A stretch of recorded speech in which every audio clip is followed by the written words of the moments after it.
অত্যন্ত হৃদয় বিদারক কিছু দৃশ্য দেখতে পাচ্ছি, যে পুলিশ তার ভ্যানে করে যখন এই মাওলানা সাহেবকে নিয়ে যাচ্ছিলেন, তিনি পানি চাচ্ছিলেন, পুলিশ মুখের সামনে থেকে পানি দিয়ে আবার নিয়ে যাচ্ছে। আমরা তো এই পুলিশ চাইনি।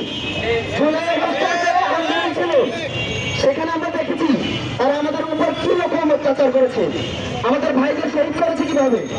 তারা তাদের নৈতিক জায়গা থেকে যদি ঠিক না হয়, কিভাবে জনগণ তাদেরকে সহযোগিতা করবে? আমরা চাই না এমন কোন দৃশ্যের পুনরাবৃত্তি হোক। এই সমাজের মধ্যে মব ভায়োলেন্সকে যারা প্রতিষ্ঠিত করতে চায়, যারা এগুলোকে প্রশ্রয় দিতে চায়, আমরা তাদেরকে ব্যাপক কণ্ঠে প্রতিবাদ জানাচ্ছি। আপনাদের বিরুদ্ধে আমরা সোচ্চার প্রতিবাদ জানাচ্ছি। এই মুহূর্তে বক্তব্য নিয়ে আসছেন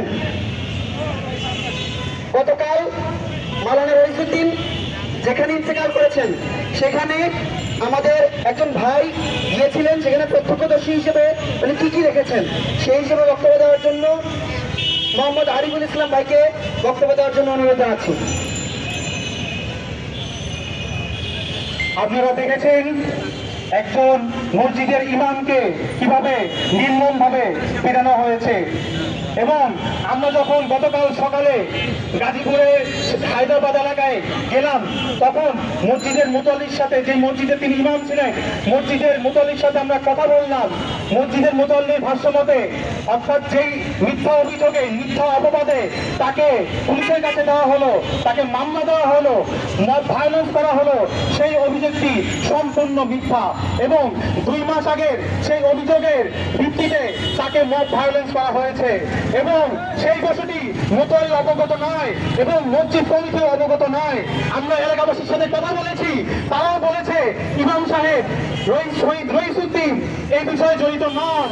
আমরা যখন দেখলাম শুধুমাত্র রইসুদ্দিন ভাইয়ের ওপর নয়, তার পরিবারের ওপরও হামলা হয়েছে, এবং আমরা জানতে পেরেছি এইটা পূর্ব শত্রুতার জের ধরে আকিদাগত সমস্যা নিয়ে এইখানে তার উপর হামলা করা হয়েছে এবং তাকে হত্যাকাণ্ড করেছে।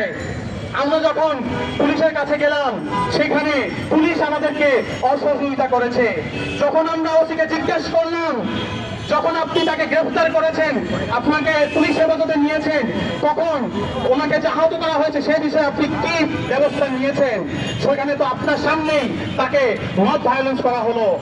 ওসির বক্তব্য ছিল, সেই পূর্বাইল থানার ওসি, তিনি বলেছেন যদি এরকম মব জাস্টিস হয় আমাদের কি করার আছে। আমরা তীব্র প্রতিবাদ জানাই। শুধু পুলিশ প্রশাসন নয়, যারা যারা এর সাথে জড়িত তাদের দ্রুত বিচারের আওতায় আনতে হবে।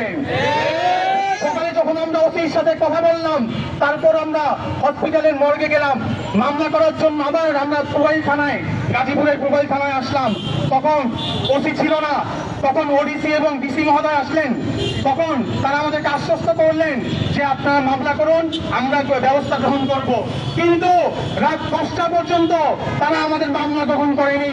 এখনো পর্যন্ত আমরা মামলার জন্য যথাযথ ব্যবস্থা গ্রহণ করা হলো, তারা মামলা গ্রহণ করেনি, এবং এখনো পর্যন্ত 24 ঘন্টা পার হয়ে গেছে, কিন্তু জড়িতরা এলাকায় ঘুরে বেড়াচ্ছে, তারা এখন তাদেরকে গ্রেফতার করা হয়নি। আমরা দ্রুত যারা জড়িত এবং সুচিকিৎসার অভাবেও তাকে মৃত্যুবরণ করতে হয়েছে, তার সুস্থ বিচার দাবি জানাই। আসসালামু আলাইকুম।